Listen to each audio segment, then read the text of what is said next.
Bonjour Omar. Vous êtes le président honoraire du Conseil économique et social, institution qui a remplacé le Conseil de la République pour les affaires économiques et sociales que vous avez dirigé pendant près de 4 ans. Membre du comité directeur du PDS, vous êtes à la tête de la commission conciliation et prévention des conflits des FAL, la coalition présidentielle en vue donc de cette élection à venir. Alors, merci et bienvenue encore. Nous sortons du Magal de Touba, événement de grande envergure à l'issue duquel le khalife général des Mourides s'est adressé aux Sénégalais appelant à l'apaisement et en direction toujours de cette élection présidentielle très attendue. Message qui s'adresse à vous, autres hommes politiques. Comment vous l'appréciez? Omar, d'abord je voudrais vous remercier de m'avoir invité à cette émission. Et aussi, comme on est encore en janvier, souhaiter une bonne année à tous nos compatriotes d'ici et de la diaspora et dire que le khalife général des Mourides est dans son rôle. Il est dans son rôle parce que chef religieux, il a la mission de faire en sorte que ce pays qui est nôtre soit un pays apaisé. Il l'a dit, il l'a martelé, et ce n'est pas la première fois. Du reste, tous les chefs religieux qui se sont succédés à la tête du califat de Seigne Touba ont abondé toujours dans ce sens-là. Mais cette année-ci, ça avait une autre tournure, une autre signification, une certaine amplification même, parce que nous sommes à quelques semaines de l'élection présidentielle 2012. Les passions se sont réveillées, à tort ou à raison. Les hommes politiques aujourd'hui se disputent ce poste de président de la République. Et cela fait donc que cela amène, pour ceux qui ne savent pas ou ceux qui ne sont pas assez responsables, cette passion qui conduit certainement à la violence. Or, le Sénégal vote depuis longtemps.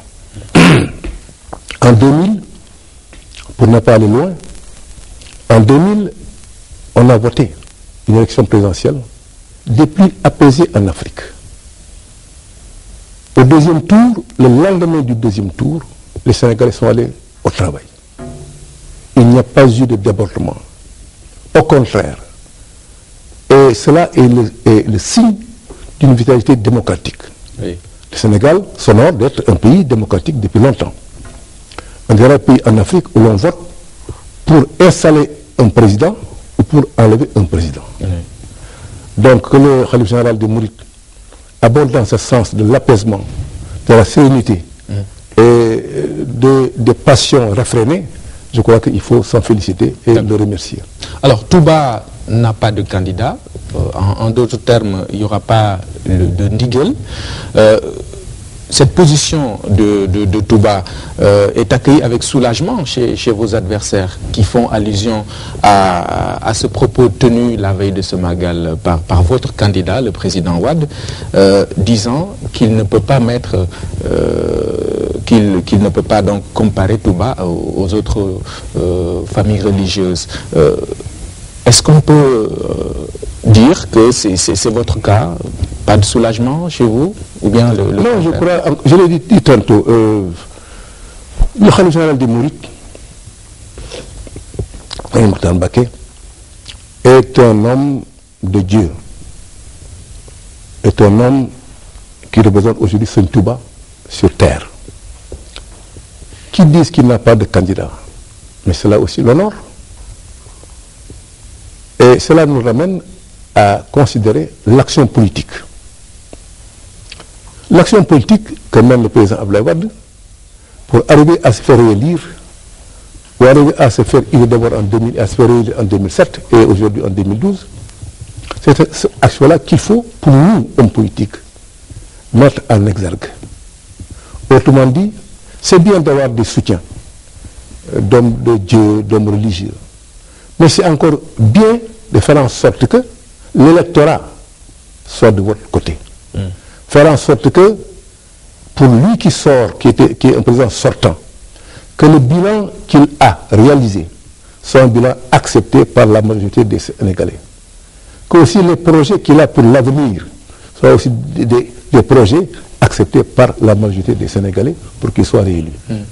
Donc je dis encore une fois que le Khalife général des Mourides, qu'il ait dit qu'il n'a pas de candidat, mais ça ne doit gêner personne. Il n'y avait pas un espoir de gain électoral à votre niveau? Mais le simple fait qu'il ait remercié le président de la République pour ce qu'il a fait à Touba, et ce qu'il fait là-bas depuis 10 ans ou 12 ans, mais ça suffit au bonheur du président Abdoulaye Wade, je crois. D'accord. Alors parlons de votre coalition maintenant, les FAL 2012. Visiblement, c'est une machine électorale qui a du mal à fonctionner à cause des frustrations notées ça et là. Ça va mal à votre niveau. Qu'est-ce qui explique un peu cette situation? Non, je ne dirais pas que ça va mal. Je dirais que les FAL, les forces alliées pour l'alternance, les forces alliées, on n'a pas l'alternance, les forces alliées de 2012, oui. Parce que le FAL de 2000, c'était les fronts pour l'alternance. Le FAL d'aujourd'hui, c'est les forces alliées 2012, pour la réélection d'Abdoulaye Wade en 2012. Comporte aujourd'hui, Omar, 83 partis et coalitions de partis. C'est beaucoup. Donc, cela fait, en dehors du PDS, qui est le parti qui constitue l'épine dorsale, les autres partis sont assez nombreux et cela fait que, bien sûr, il y a un problème de management qui se pose. Il y a aussi que chacun avec sa chapelle, comme on dit, c'est difficile d'en faire le management.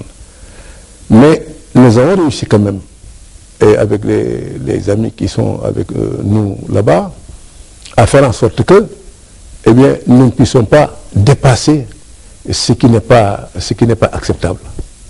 Autrement dit, on a voulu installer des délégations départementales, des FAL. Cela a posé des problèmes par-ci et par-là. Il y a une suspension, il faut le noter. Hein, oui, donc c'est pourquoi le président, après en avoir parlé avec Djiboka, a donc estimé suspendre ces opérations d'installation des délégations départementales. Et pour autant, les FAL vivent. Les FAL vivent dans tous les départements, les camarades s'activent, dans tous les départements, les gens préparent à la fois la pré-campagne et la campagne. Mais avec des frustrations, je l'ai dit tantôt, à côté des cas Abdou Fall, Guirassi ou Baldé qui sont cités, on mentionne également celui de vos amis qui réclament plus de considération, les amis de Mbaye Jacques Diop, ceux-là qui vous ont rejoint dans la fusion de 2004. Vous confirmez qu'ils ne sont pas bien traités? Oui, nous sommes en politique. Et en politique, quand on a une certaine représentativité, quand on a des hommes et des femmes qui vous accompagnent, on doit en tenir compte. Rapidement. En 2000, nous avons voté et fait voter pour Abdoulaye Wade au deuxième tour. Ce n'était pas une mince affaire. Nous avons rappelé que nous étions le seul député maire au Sénégal à voter pour le FAL en 2000. Abdoulaye Wade a gagné. Nous sommes venus avec notre parti, le PPC, aux élections législatives en 2001. Et nous avons été élus députés sur la liste du PPC. Et mieux que ça, nous étions 6e sur les 25 partis et coalitions de partis qui s'étaient présentés devant les électeurs sénégalais. Ce qui est important pour un parti qui n'avait pas encore un an révolu. Après cela, nous avons continué à soutenir Abdoulaye Wade en tant que parti allié. Il nous a demandé de le rejoindre dans une fusion organique, PPC-PDS. Ce que nous avons fini par accepter en 2004. Mais nous constatons, depuis 2004 à nos jours, que ceux qui n'ont pas fusionné avec le PDS ont meilleure mine, ont meilleur visage que ceux qui ont fusionné. Ça veut dire les partis alliés, les partis de Croix, de Abdourahmane et autres, je veux dire les autres alliés sont mieux considérés que vous. Qui n'ont pas fait le sacrifice, parce qu'au fond c'est un sacrifice, la de fusion. fusionner. Oui. C'est-à-dire de perdre à la fois son autonomie d'action, son autonomie d'expression, son autonomie de faire ou de faire faire. Quand un parti fusionne, il perd tout cela. Ceux qui ne l'ont pas perdu, qui sont des partis alliés, ont, comme je viens de le dire, meilleure mine, mieux considérés que nous autres, partis fusionnants.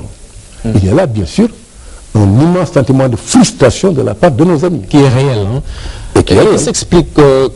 Qu'est-ce qui explique un peu cela? Pourquoi vous n'êtes pas traité comme les autres? Parce que nous avons commis l'erreur d'avoir fait la fusion. Il ne faut pas se cacher. En politique, il faut quand même reconnaître ces erreurs. Si c'était à refaire, nous ne le ferions pas, ou nous ne le ferions plus. Nous serions restés soutiens d'Abdoulaye Wade, alliés d'Abdoulaye Wade, mais pas fusionner notre parti avec le PDS. Ça, c'est un constat que tous nos amis font, et ils sont nombreux, ils sont des milliers. Ceux qui avaient voté pour nous en 2001, ceux qui ont voté après pour nous en 2002, en 2007. Mais tout cela, ils sont encore là. Eh bien, c'est une masse critique importante d'hommes et de femmes à travers le Sénégal et à travers la diaspora qui nous font confiance et qui, avec nous, ont rejoint le PDS. Mais nous y avons perdu notre âme. Voilà. Oui, pourtant on peut vous dire que, écoutez, Maître Baye Jacques Diop a été président du CRAES, il est aujourd'hui président honoraire du Conseil économique et social. Où est le problème? Qu'est-ce qu'il peut demander de plus? Le problème, c'est que demander de plus ou demander en moins, ce n'est pas là la question. Chevènement a l'habitude de dire, Jean-Pierre Chevènement, un homme politique français, que la fonction ministérielle est un contrat à durée déterminée, qui dépend du président de la République. Je n'ai jamais été nommé. C'est la première fois que, ce que vous appelez le CRES, j'ai été nommé à une fonction politique. J'ai toujours été un homme élu par sa base. Toujours élu, jamais nommé. Député, maire, président de commission des lois, etc. Des fonctions, comme j'aime le rappeler, en disant que le décret qui nomme est suspect et second. Alors que l'élection confère à la fois la légitimité et ensuite la consécration. Alors nous avons toujours préféré donc être à la base avec nos militants, nos électeurs, pour que nous puissions continuer le mandat qu'ils nous ont confié. Élu notamment maire de Rufisque, pendant combien d'années encore? Pendant 17 ans. 17 ans. Député pendant 23 ans. Oui. Et c'est presque un record. C'est un record en tout cas à Rufisque. Oui. Alors, pourquoi donc? Mais nous avons été présidents du Conseil de la République pendant 3 ans et demi, 4 ans. Mais encore une fois, Omar, il a suffi d'un décret pour mettre fin à cela. C'est pourquoi nous n'avions jamais voulu être dans une fonction ministérielle ou dans une fonction où l'on n'y vient par décret. Alors, pourquoi? Mais ça, c'est le passé. Mais reconnaissons que ça nous est resté un peu, je ne dirais pas au travers de la gorge, mais ça n'a pas été accepté par nos amis. Si c'était à refaire, on ne l'aurait pas fait parce qu'on aurait accepté, on aurait continué à être député maire de notre chef. D'accord. Des amis qui voudraient quoi exactement? Des postes de ministre, de député, quoi? Qu'est-ce qu'ils réclament exactement? Prenez le cas, mon cher Omar. C'est presque un jour de vérité aujourd'hui. Les partis qui n'ont pas fusionné, les partis alliés, qui ne peuvent pas nous dire que nos leaders ou leur masse, leurs militants sont plus représentatifs que nous, mais ils sont représentés au gouvernement, à l'Assemblée, au Sénat, au Conseil économique et social, et même dans des ambassades, dans les directions. Ce n'est pas le cas du PPC ou de l'ex-PPC. L'ex-PPC n'a rien du tout, absolument rien. Moi qui étais le leader, j'en suis ravalé au rang de président honoraire d'une institution que j'ai dirigée, alors que je suis encore un homme actif. Alors, cela donc veut dire que mes amis sont laissés en rade, et nous aussi, nous sommes là, presque comme des figurants.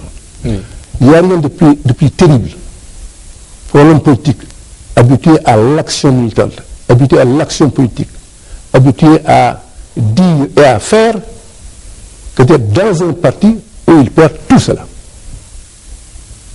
Je ne parle même pas de poste, mais rien que ça, c'est une confiscation extrêmement grave. Mais nous vivons cela par devoir. D'ailleurs, y a des hommes politiques, ou en tout cas aujourd'hui des candidats à la présidentielle, qui pensant que notre frustration est si grande que nous sommes prêts à faire le saut, qui ont pris contact avec nous pour nous demander de les appuyer. Oui. C'est pour dire que même ceux qui sont en dehors savent qu'il y a une frustration réelle que nous vivons. D'accord. Sentiment de frustration que vous allez régler comment? En rejoignant ces gens qui vous appellent, qui ne sont pas au PDS, ces candidats, ou alors en restant et, comme vous dites, par devoir, assumer cela. Qu'est-ce que vous allez faire exactement? Ce que nous allons faire, Omar, nous allons continuer. L'élection présidentielle n'est pas tellement loin de nous. Nous allons continuer à appuyer le président Wade, à le faire réélire. Et après quoi, nous aviserons. Parce que nous ne pouvons pas continuer dans une telle situation. Mais nous ferons cela par devoir. Par devoir, par aussi devoir républicain. D'avoir assumé cela en 2000 et de pouvoir donc continuer ce serment-là jusqu'en 2012. Mais après cela, après l'élection présidentielle, nous verrons en ce moment-là. Nous verrons parce qu'on ne peut pas continuer. Vous savez, le président Wade, il a créé un parti. Il a été dans le gouvernement de Diouf 2 ou 3 fois. Il n'a jamais voulu faire la fusion avec Diouf. Jamais. Moustapha Niasse a aidé à faire élire Abdoulaye Wade en 2000, comme nous autres. Mais quand on lui avait demandé à l'époque de faire la fusion avec le PDS, il a refusé. Ils sont nombreux ceux qui ont eu un chemin inverse. Nous avons été assez naïfs, je dirais, naïfs d'avoir accepté la fusion. Mais encore une fois, nous le regrettons. Nous regrettons cette fusion-là. D'accord. Vous allez continuer pour faire réélire Abdoulaye Wade. Vous êtes sûr que ça, quand vous parlez du lendemain de l'élection présidentielle, de la victoire du président, vous êtes sûr que ça va passer, non? On n'est jamais sûr de rien en politique, Omar. Mais les éléments que nous avons, si nous savons les rassembler, et si nous savons taire nos querelles, nos petites querelles humaines, nous arriverons à faire réélire Abdoulaye Wade. Ce n'est pas le cas exactement en ce moment-là. Oui. Il faut le constater. C'est pourquoi, eh bien, on m'a chargé de la conciliation, ce qui est une tâche incommensurable, mais nous allons nous y atteler. Encore une fois, j'estime qu'il est possible, avec le bilan de Wade et les projets qu'il a pour l'avenir, il est possible d'arriver à le faire réélire. Cette tâche qu'on vous a confiée, conciliation et prévention des conflits, à la lumière de ce que l'on voit aujourd'hui, ça dénote une incapacité à votre niveau, au niveau de la commission, à régler ces problèmes Non, en réalité, nous n'avons pas encore démarré même le travail de la commission en matière de conciliation. J'étais en voyage, je n'étais pas là, je suis rentré seulement hier. Et j'ai eu un voyage avec le professeur Ibeder Thiam et nous en parlions. Donc, dans les jours à venir, nous allons démarrer les travaux de notre commission de conciliation, faire en sorte que partout, avec le directeur de campagne, nous arrivions à faire en sorte que les comités électoraux du PDS et les éléments des FAL soient ensemble pour aller vers la conquête de suffrage des Sénégalais. Vous êtes dans le temps là, il nous reste à peu près 40 jours. Hein? Oui. Ah, on va s'y mettre. On va s'y mettre. 40 jours, c'est beaucoup, c'est peu, mais on va s'y mettre. Et j'estime que, je crois, pouvoir dire que nous pourrons arriver à faire quelque chose. D'accord. En tout cas, vous allez devoir faire face à un autre défi. C'est les candidatures déclarées jusqu'ici, elles sont nombreuses face au président Wade. Et tout semble dire que c'est pratiquement le moment ou jamais. Vous qui connaissez l'histoire électorale du Sénégal, qu'est-ce qu'elle vous inspire, cette situation, cette prolifération de candidatures-là? Moi, je vais peut-être pas faire langue de bois. Pardon. Pour dire de manière simple qu'on est en train de banaliser la fonction présidentielle. On est en train de banaliser dans notre pays, qui a été un exemple depuis Senghor, qui a été un exemple depuis Blaise Diagne, en passant par Lamine Gueye, jusqu'à Senghor, jusqu'à 2000, en 2000, ont tenté de banaliser la fonction présidentielle. L'acteur politique que je suis, depuis 50 ans, ou plus que 50 ans, plus que cinquantenaire, dans l'action politique, je crois que nous devons, nous tous, comprendre que pour être un président de la République, il ne faut pas seulement avoir des diplômes, il ne faut pas avoir de l'argent, il faut pas... C'est un tout, c'est un ensemble. Un président de la République, c'est quelqu'un qui a un parcours dans son pays. C'est quelqu'un dont l'histoire personnelle se confond à l'histoire de son peuple. C'est quelqu'un qui a fait et fait faire pour que les Sénégalais soient avec lui. En Afrique, avant les indépendances, ceux qui sont allés à être président de la République, en Guinée, Sékou Touré, en Côte d'Ivoire, Houphouët-Boigny, au Mali, Modibo Keïta, au Sénégal, Léopold Sédar Senghor. Mais tous ont fait d'abord de l'action politique à la base. Oui. Tous ont été d'abord maires. Chacun de ces hommes-là dont j'ai oublié de parler a été d'abord maire quelque part. Pour montrer qu'il est dans l'action politique, qu'il est dans un appareil politique, qu'il comprend les préoccupations de ses voisins, de ses concitoyens, et qu'il gère avec eux la ville. Et après cela, des années durant, ils ont fait campagne pour devenir après président de la République. Mais on ne peut pas se réveiller un beau jour avec un diplôme ou sans diplôme et dire que, eh bien, parce que je m'appelle Omar Ying, je suis candidat à la présidentielle de mon pays. Je trouve ça aberrant. Je trouve ça aberrant. Donc il faut que nous revenions sur terre un peu et que nous comprenions que être un homme politique, ça demande beaucoup de choses. À la fois la compréhension de ces hommes et des femmes qui sont avec vous, mais aussi, surtout, avoir de la foi et être un militant. La notion de militant, ou de militantisme, ou de militance, comme on voudra, est une notion importante dans l'action politique. On ne peut pas être un homme de foi sans être un militant. On ne peut pas être un homme de vertu sans être un militant. On ne peut pas être un homme de devoir sans être un militant. C'est pourquoi je voudrais vraiment demander que nos amis, candidats passés par là, se concentrent sur leur situation et qu'on voit vraiment comment faire en sorte que le Sénégal ne soit pas banalisé. Oui, vous parlez de banalisation justement de cette fonction présidentielle, mais donc vous diront en réplique qu'il n'y a pas que cette fonction-là. On a même banalisé d'autres fonctions ministérielles, par exemple. Ça, vous savez, la fonction présidentielle, c'est le suffrage des Sénégalais dans leur ensemble. La fonction ministérielle, c'est le choix de quelqu'un. C'est le décret dont j'ai parlé tout à l'heure. Et je rappelle que le décret est toujours suspect et second par rapport à la loi. Celui qui parle le décret, mais il peut nommer qui il veut. Il peut nommer qui il veut, il peut nommer son planton comme ministre. La fonction ministérielle, je suis un républicain, c'est vrai.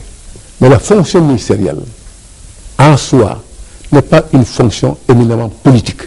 C'est une fonction qui permet à quelqu'un d'occuper pendant un temps donné, qui plaira à celui qui l'a nommé, telle fonction.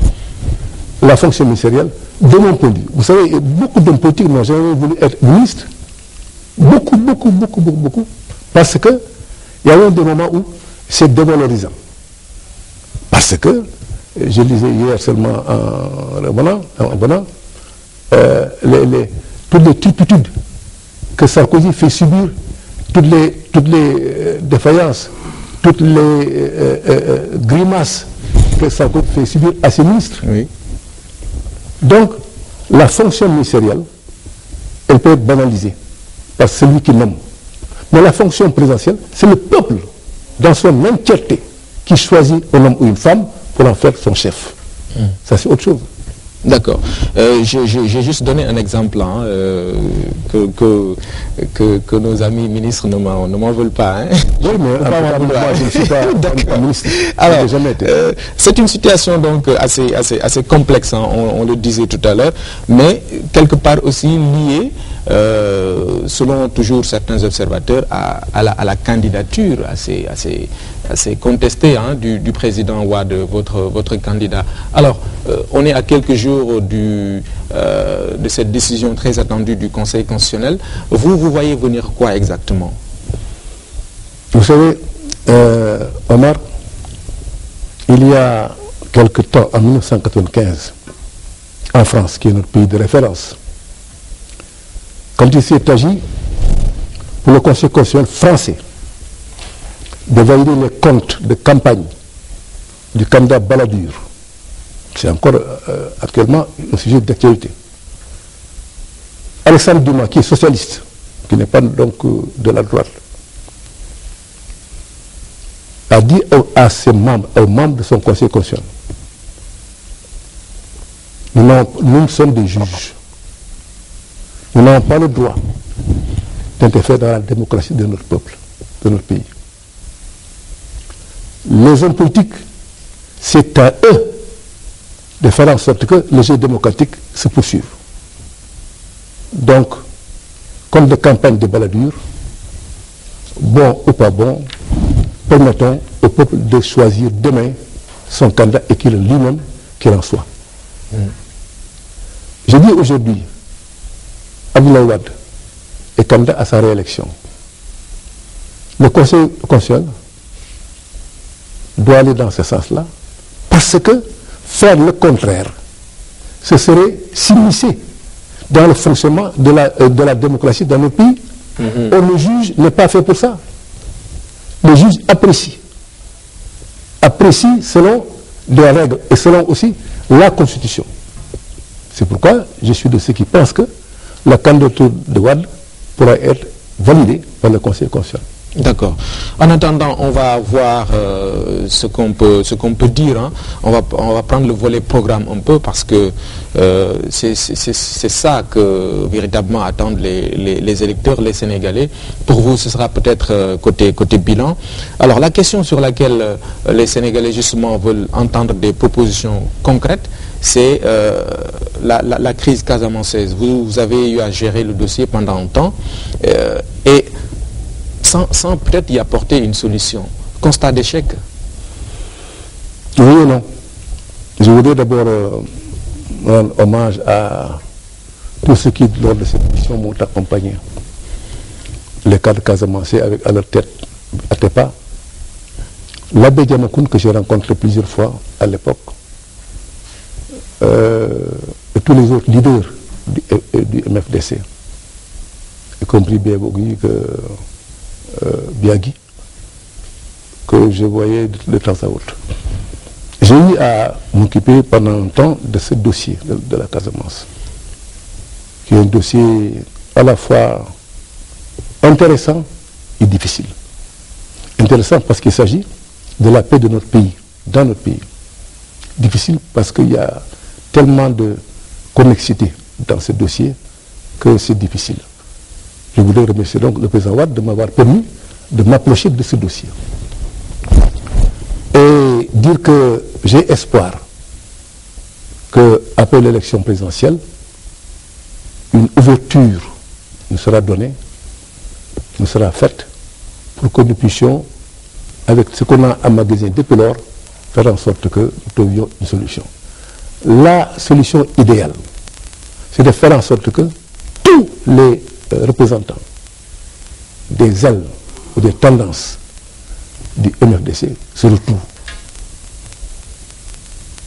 et qu'on parle. La Casamance ne peut pas être détachée du Sénégal, c'est pas possible, c'est impensable. La Casamance fait partie du Sénégal. Le Sénégal englobe la Casamance. Les Casamancés sont partout, à Dakar, à Rufisque, à Saint-Louis, partout. Ils se considèrent comme des Sénégalais à part entière. Ce moment-là qui est né depuis 1982, on doit pouvoir y trouver une solution. Et j'espère que, en tout cas, moi je suis prêt encore à faire ce que je peux avec d'autres qui seront choisis pour que nous puissions nous asseoir avec le MFDC. Mais quels sont les obstacles auxquels vous avez eu à faire face en tant que quelqu'un qui a géré le dossier à l'époque? Les obstacles, c'est surtout une question de personne. des problèmes de personnes. Il y a beaucoup de chefs et de sous-chefs qui sont dans le MFDC. Il faut donc arriver à les réunir tous. Parce que si vous prenez un bout, si vous n'arrivez pas à faire que l'autre bout vous rejoigne, vous aurez échoué. Mais c'est possible. C'est possible parce que, encore une fois, le cadre de Casamance, je leur rends hommage, mais on était arrivé assez loin, peut-être à la moitié du chemin. On avait dépassé le quart du chemin. On en était peut-être à la moitié. C'est pourquoi je prêche pour que le dialogue s'instaure de nouveau. Pour que nous puissions parler avec tous ceux qui sont dans le maquis. Ce sont ceux-là qui doivent nous trouver la solution. C'est avec eux que nous trouverons la solution. Vous êtes donc d'avis, comme certains, que cette crise casamançaise doit être une surpriorité? Absolument. Oui. Absolument. Et aussi faire en sorte que l'armée aussi sénégalaise soit mieux équipée. Il faut aussi que le gouvernement pense à mieux équiper l'armée sénégalaise. Il n'est pas admissible, il n'est pas acceptable que les rebelles prennent en otage des soldats, prennent en otage des gendarmes. Ce n'est pas acceptable ça. Donc il faut ça aussi, il faut y remédier. Et ça, c'est le rôle du gouvernement. En même temps, eh bien, préparer la paix. Mais il faut aussi que l'armée sénégalaise soit mieux équipée. D'accord. Au plan social, la situation est peu reluisante. Ça bouge dans tous les secteurs pratiquement. L'éducation, le transport récemment, la santé qui vient juste de suspendre son mot d'ordre de grève, prouve que le bilan du régime libéral dans ces secteurs-là n'est pas satisfaisant, n'est pas reluisant. Pour quelqu'un qui a, je le rappelle, eu à s'impliquer dans beaucoup de dossiers, président du CRAES de l'époque, quel est votre sentiment? On n'a pas avancé? On a avancé à petits pas, mais on a avancé quand même. Comme disait Mamadou Dia répondant à Dimon, quand Dimon avait écrit son fameux livre, l'Afrique est mal partie. Mamadou Dia lui a répondu en disant, elle est partie quand même. Mais là aussi, nous sommes dans cette situation de quelques petits pas ont été faits. Mais ce n'est pas facile. Aujourd'hui, le gouvernement, c'est vrai, vous l'avez bien dit, est confronté à des difficultés d'ordre social qui demandent vraiment une approche autre que celle qui était jusqu'ici appliquée, je crois. Parce qu'il faut arriver à dialoguer. Il faut faire comprendre ce qui est possible et ce qui n'est pas possible. Il faut aussi réduire, il faut le reconnaître, eh bien, le train de vie de l'État. Il faut arriver à ce que l'État réduise son train de vie pour permettre de faire des économies qui nous permettent, excusez-moi de la répétition, permettons d'engager des dépenses dans d'autres secteurs sociaux. De notre temps, quand je faisais le concours d'entrée en 6e, en 1948, à ce moment-là, il y avait au Moning 2 lycées au Sénégal et 2 collèges. Oui. Le lycée Faidherbe à Saint-Louis, le collège Blanchot à Saint-Louis, le collège de la Fosse à Dakar et le lycée Van à Dakar. Aujourd'hui, combien y a-t-il de lycées et de collèges? C'est des centaines. Oui. Ça veut dire donc des progrès ont été réalisés. À l'époque, il y avait un hôpital, l'hôpital indigène et l'hôpital principal. Aujourd'hui, combien y a-t-il d'hôpitaux? Parce que dans chaque département, il y a un hôpital ou un centre de santé important. Donc, on a fait des progrès. Oui. Mais pour autant, la démographie est là aussi. Parce que la démographie, le Sénégal, en 1958, nous étions 4 millions. Aujourd'hui, on est 14 millions. 14 millions, hein, je dis bien. On a dépassé les 13 millions. Et ça, tous, il faut les nourrir. Il faut les soigner. Il faut les éduquer. C'est ça, justement, la grande question du Sénégal. Ceux qui aspirent demain à être président de la République doivent prendre ces comptes-là en considération. Il faut que nous arrivions à nourrir notre peuple, à habiller notre peuple, à éduquer notre peuple, et ça, avec nos moyens, nos propres moyens. C'est possible, mais il faut aussi faire en sorte que les questions importantes soient mieux prises en compte par rapport aux questions non substantielles. Les questions prioritaires, réduire le train de vie de l'État, selon vous, c'est quoi? Diminuer le nombre de postes ministériels, oui. L'institution jugée budgétivore, c'est ça? C'est pas seulement ça. J'estime que 150 députés, c'est beaucoup. C'est beaucoup. 100 sénateurs, ou je ne sais pas plus, c'est beaucoup. 40 ministres, c'est beaucoup.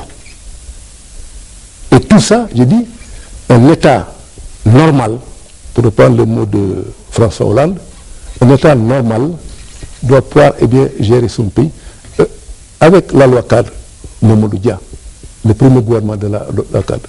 Mais ils étaient 12 ministres, et qui nous ont conduits à l'indépendance. Mais on doit pouvoir arriver aussi, aujourd'hui, en 2012, avec une quinzaine ou une vingtaine de ministres, à faire fonctionner le pays. On doit pouvoir arriver avec une assemblée nationale de 100 députés, pour une population de 14 millions ou de 13 millions, à faire en sorte que les lois soient votées. Il y a beaucoup d'autres secteurs où nous pouvons faire des coupes sombres pour que cette somme d'argent serve ailleurs. Surtout que la situation sera naturellement sur le compte du bilan que vous défendez aujourd'hui pour espérer un autre mandat. Oui, mais ça, ce que je viens de vous dire, ce sont les projets. Oui. Le bilan, il est fait. Et il est fait dans la mesure où ce qu'on nous a réussi jusqu'ici, c'est pas mal, mais je dis encore une fois, on peut faire mieux. Tel élève est un élève bon, il est moyen, il est bon élève, mais il peut faire mieux. Nous aussi, le Sénégal a bien fait jusqu'ici, mais on peut faire mieux que ça. Il faut y arriver. Vous vous situez en perspective, hein, vous êtes dans des projections après 2012, mais pourtant il y en a qui parlent de saupoudrage, tout simplement. Je prends le cas de l'énergie, certains pensent que c'est une sorte de saupoudrage juste le temps de l'élection, après bon, les problèmes vont revenir. Non, ça ce serait un manque de à la fois de citoyenneté et en même temps de responsabilité. On a eu un problème sur l'énergie. On est en train de le régler. Il est même presque réglé. Il n'est pas question de revenir en arrière. Ce serait une sorte de parjure. Ça, aucun gouvernement, aucun homme politique responsable, aucun homme d'État responsable ne peut imaginer une telle aventure. Ça, c'est vraiment amener le Sénégal à l'aventure. Hier, quand je revenais de mon voyage, quand nous sommes arrivés sur Dakar, et que j'ai vu donc toutes les lumières là allumées, mais j'étais heureux de constater que vraiment, Dakar est une très belle ville. Alors, et ça, il faut le continuer. Personne ne peut aujourd'hui reculer sur ça. On n'a pas réglé le temps de passer le cap de l'élection. Non, ce serait quand même irresponsable. C'est irresponsable. Parlons de l'emploi, une politique qui pose problème. Le président de la République lui-même l'a reconnu il y a quelques mois. Alors, qu'est-ce qu'ils peuvent espérer de vous, ces nombreux, ces millions de jeunes sans emploi aujourd'hui au Sénégal? Omar, il faut distinguer entre le jeune homme qui a une qualification, qui cherche du travail, ou la jeune fille, et le jeune homme ou la jeune fille qui n'a aucune qualification et qui tient à travailler. Comme quoi, travailler entre guillemets. L'État ne peut pas faire en sorte que celui qui n'a pas de qualification trouve du travail. Il y a un moment où, dans les années 60, on avait ce qu'on appelait les chantiers de jeunesse. Et on enrôlait les jeunes dans des travaux champêtres et autres pendant 3 mois, 6 mois. Aujourd'hui, peut-être qu'on peut encore espérer y arriver encore, mais ça me semble un peu difficile en raison de ce qu'on est maintenant en 2012. Mais l'État peut-être a le devoir de le former, ces jeunes sans qualification. Je suis d'accord, mais à condition qu'il le veuille lui-même. À condition que le jeune homme-là, dont on parle, veuille faire une qualification, veuille faire un apprentissage. Dans ma vieille ville de Rufisque, le quartier où j'habite, c'est un quartier traditionnel. Chaque concession, on connaît le père de famille, la mère de famille, ou les mères de famille qui y sont, et le nombre d'enfants. Mais c'est ahurissant. C'est ahurissant. Le père est mort, ou le père est à la retraite depuis 10 ans ou 15 ans. C'est la femme qui se débrouille, qui va au marché, qui revient, qui fait la cuisine.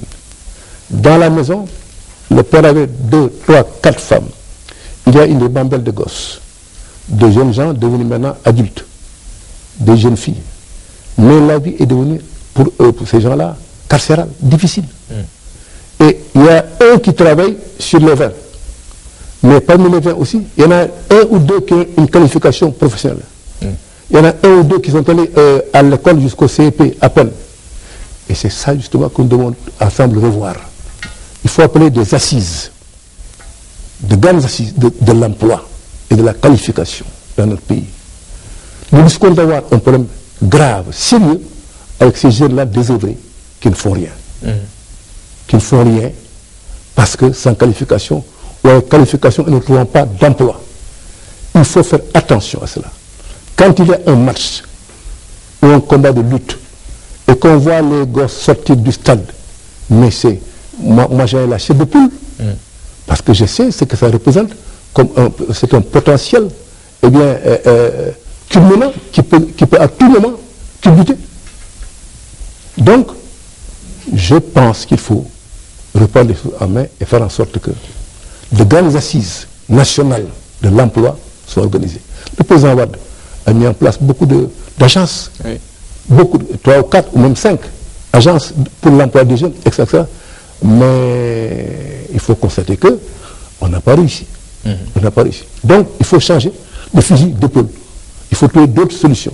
Et la solution, à mon avis, c'est de faire en sorte que tous les acteurs, le privé, le public, les syndicats, les écoles de formation, tous se retrouvent pour trouver une solution à l'emploi des jeunes dans notre pays. D'accord. Vous avez parlé tout à l'heure de Rufisque, votre ville, dont d'ailleurs le maire est candidat à l'élection présidentielle, M. Badar Mamessiane. Un petit commentaire qui est... Non. Oui. Je lui ai dit lui-même que c'est une candidature publicitaire. Ah oui? Mais vous verrez, il n'ira pas loin. Et moi, c'est une candidature publicitaire. Moi, c'est un farceur. C'est son droit quand même, non? C'est son droit, mais tantôt j'ai dit les conditions qui font qu'on peut être candidat à la présidentielle. On devrait être candidat à la présidentielle. Lui, en ce qui le concerne, franchement, je vous dis ici, il est tenté sûrement de me regarder, que c'est une candidature publicitaire qui n'ira nulle part. Non. Et les autres aussi, il y en a qui sont comme lui. Lui, je peux me permettre de le dire, parce que nous avons ce type de relation. Mais il y en a d'autres parmi les candidats, la vingtaine de candidats, mais il y en a d'autres aussi. Vous en citez d'autres? Mais je ne sais pas personne. Je ne sais pas personne, mais en tout cas, il y en a une bonne dizaine qui sont comme la candidature de Badar Mamessiane, c'est-à-dire des candidatures publicitaires. Oui. Que pensez-vous par exemple de celle de Youssou N'Dour, cette méga star au plan musical qui veut apporter le changement au Sénégal? Il a le droit de se présenter. Il a le droit de se présenter parce que rien ne lui interdit cela. Dans la Constitution et dans les lois de notre pays, il a le droit de se présenter.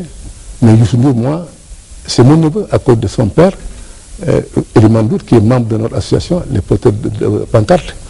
Mais moi, je le vois comme une star planétaire, comme une star vraiment mondiale, adulée, aimée, applaudie, comme chanteur, comme artiste. Je le vois mieux là. Pas comme président de la République? Non. En toute honnêteté. Même s'il pense comme d'autres que les politiques que vous êtes ont atteint leurs limites dans la prise en charge des préoccupations des Sénégalais. Ça, c'est pas vrai. Oui. On ne pourra faire aucun pays sans les politiques. Aucun pays ne se fait sans les politiques. Aucun pays. En Russie, en Pologne, en France, en Allemagne, partout, ce sont les hommes politiques qui triment, qui suent, qui sont avec les militants, avec les masses qui font avancer les pays. Ce sont les politiques qui font avancer les pays. En France, aujourd'hui, le combat c'est entre François Hollande et Sarkozy. Ce sont des hommes politiques. Et pourtant, combien y a-t-il en France de cadres éminents dans tous les domaines? Combien y a-t-il là-bas de membres de la société civile? Non, vous ne verrez pas. Oui, mais ce sont aussi les politiques qui mettent les pays dans des situations difficiles, dans le chaos, dans certains cas. Le chaos, c'est autre chose. Le chaos, c'est autre chose. On n'a pas encore le chaos, je souhaite qu'on ne l'ait jamais. Mais qu'on ne se trompe pas. Moi, j'assume ma fonction d'homme politique. J'assume ma fonction de militant d'une cause pour le développement de mon pays, pour l'indépendance de mon pays, pour la souveraineté de mon pays, pour faire en sorte que mon pays fasse de grands progrès. Oui. Mais ça, c'est l'homme politique qui y croit, avec sa foi, son militantisme, qui peut arriver à cela. Mais on ne se réveille pas un beau jour et se proclamer homme politique ou bien candidat à je ne sais quoi.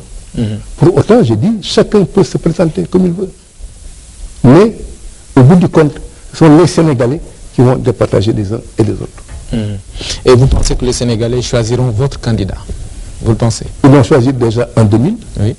Ils l'ont choisi de nouveau en 2007.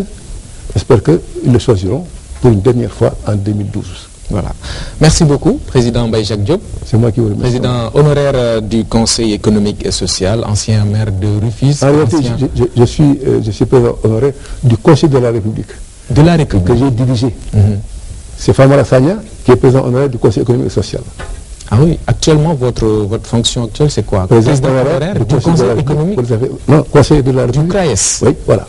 Mais il a disparu, non? Oui, mais c'est celle que j'ai dirigée. Oui. Donc je ne peux pas être le président honoraire d'une autre institution, mais celle que j'ai dirigée. Nous sommes d'accord? D'accord, d'accord. Merci beaucoup. Merci. Ça a été un plaisir de vous recevoir ici sur ce plateau. Merci à vous, mesdames, messieurs, d'avoir suivi cette émission qui revient dimanche prochain.